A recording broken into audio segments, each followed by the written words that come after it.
Dear doctor ETV, నాకు 2 normal deliveries జరిగాయి. మొదటి డెలివరీలో బాబు 19 రోజులకే చనిపోయాడు.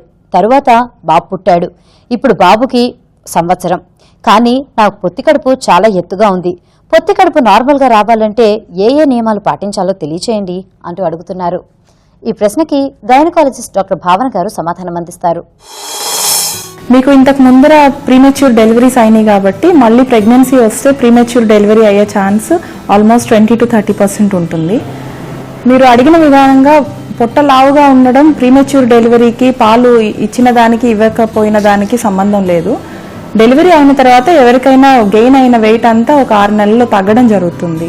సో దానికి సంబంధించి కరెక్ట్గా డైట్ తీసుకోవడము, ఎక్సర్సైజులు చేయడము, బ్యాక్ స్ట్రెంథనింగ్ ఎక్సర్సైజెస్ అని ఉంటే అవన్నీ చేస్తే యూజువల్లీ చాలా మందికి నార్మల్ ప్రీ ప్రెగ్నెన్సీ వెయిట్కి వస్తారు 6 monthsలో. పాలు ఇచ్చిన దానికి, పాలు ఇవ్వలేదు అనే దానికి, స్టమక్ ఎక్కువ లావుగా ఉండడం దానికి అసలు సంబంధమే లేదు.